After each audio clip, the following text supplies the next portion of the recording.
Rabbi Haïm David Azoulay, il nous dit qu'au moment de l'allumage des bougies, il faut prier. Je vous ai rapporté dans plusieurs vidéos qu'est-ce qu'il faut demander à Kadosh Baruch Hu au moment de l'allumage des bougies. Et le Hida, il nous dit, prie et demande à Hachem en disant, je veux voir le bien qui se trouve en moi, déjà avant tout. Et ensuite, le bien qui se trouve dans chaque personne. Et ensuite, essaye de m'aider à trouver le bien dans les épreuves.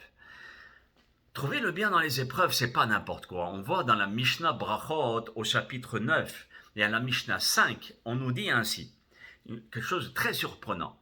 Hayav Adam levarech, une personne elle est obligée de faire la bracha à la ra'a, keshem shu mevarech à la tova. Il doit bénir et remercier Hachem sur le mal, comme il bénit Hachem sur le bien.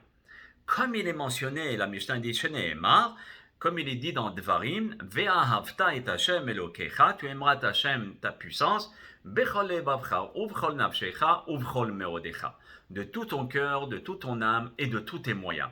De là, on voit qu'il faut absolument remercier Akadosh Baruch Hu, même dans les choses qui ne sont pas bien. Alors maintenant, on peut se dire, mais ok, le Hida nous dit d'essayer de regarder dans les épreuves le bien, mais si une personne a perdu, par exemple, est en train de marcher dans la rue, il a carrément toute sa paye du mois dans la poche. Et vous savez, à l'époque, on avait la paye du mois dans la poche, et Barminan, il la perd. Est-ce qu'il va danser? Est-ce qu'il va être joyeux, cet homme-là? Bevadaï que non, il va être triste, il va se dire qu'est-ce qui s'est passé, etc. Il va être vraiment angoissé. Il ne va pas commencer à danser, à moins que ce soit un très très grand sadique ou un fou. Mais ici, c'est brûlé, c'est un cheveu. Le grand sadique, il voit, il perçoit la main d'Hachem. Le fou, il conscientise même pas ce qui lui arrive. Maintenant, nous voulons une réponse plausible pour pouvoir atteindre le niveau du tzaddik et non pas être comme un fou. Alors il y a une personne qui est partie voir le rabbi Dovber, le Maggid Memizrich, et il lui a posé cette fameuse question en disant « Mais comment on peut bénir Akadosh Baruch Hu pour le mal comme pour le bien ?» C'est un peu difficile, rabbi. Regardez l'exemple de ce que je viens vous rapporter, c'est un peu dur. Alors le Maggid Memizrich lui dit « Pas de souci. Va voir Rabbi Meshulam Zusha, mais à Népoli. Va le voir, c'est un de mes élèves. C'est Rabbi Zusha de Anépoli, c'est la ville à Anépoli. Et tu lui poses cette question-là. Écoute bien sa réponse. Très bien. Notre homme, il s'en va à Anépoli. Et quand il rentre dans la ville, il s'aperçoit que la ville était à un niveau de pauvreté très grave. Et donc, il demande là où se trouve la maison de Rabbi Zusha. Il va en direction et il voit une maison. Là, il stolle. C'était pas une maison. S'il frappait, la maison pouvait s'écrouler. Il s'est dit, c'est pas possible, mais quelle pauvreté! Comment ils vivent? Et si on vit dans la pauvreté, on vit aussi dans une mauvaise santé, etc. Il commence à se poser plein de questions. Et là, Rabbi Zusha le voit, il lui dit, Baruch haba, qu'est-ce qui t'amène ici? Et il lui dit, voilà, c'est le Rabbi Dovber Memizrich qui m'envoie vous poser la question que je lui ai posée. Comment est-il possible de bénir et de remercier Hachem sur le mal comme sur le bien? C'est pas possible.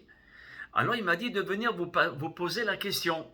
Alors le Rabbi Zusha, il comprenait pas. Il lui dit, écoute, je ne comprends pas pourquoi le Maggid Memizrich t'a envoyé chez moi. Alors là, vraiment, je ne comprends pas, parce que si vraiment j'étais quelqu'un qui souffrait ou qui avait des problèmes de pauvreté, etc., d'accord. Mais moi, Baruch Hashem, j'ai tout, j'ai l'opulence, j'ai la simcha, j'ai tout. Et il a dit un mot clé, j'ai la simcha. Et donc, à partir du moment où il dit j'ai la joie, la simcha, lui il ne faisait pas dépendre la joie par des éléments extérieurs. C'était quelque chose d'intérieur. C'est sûr que c'est un travail de très longue année. Très longue haleine, beaucoup d'années. Il est arrivé à ce niveau en travaillant, c'est pas comme ça. Et donc, c'est ça, si vous voulez, ce que la Torah nous dit. Et v'dou et Hashem besimcha. Et le Rabbi Zusha lui dit, moi je ne comprends pas pourquoi tu es parti chez moi. Moi je comprends pas, j'ai pas de mal. Va chez quelqu'un qui souffre et peut-être lui pourra t'expliquer. Moi, je ne souffre pas, malgré la maladie, malgré la pauvreté, malgré beaucoup de difficultés. Et donc, le Rabbi Zosha lui dit, c'est ce qui est marqué dans la Torah. Ivdu et Hashem besimcha, servez à Kadosh Baruch Hu avec la joie. On aurait pu se contenter de dire, Ivdu et Hashem, servir Hashem intensément et d'une manière intègre. Voyez. Alors, à partir du moment où la Torah me dit Besimha, cela veut dire ne fais pas dépendre ta simha par des éléments extérieurs. Il faut que tu te travailles, comme j'ai dit tout à l'heure, de l'intérieur pour faire jaillir cette simha. Et c'est ce que Rabbi Zosha va enseigner à cet homme-là.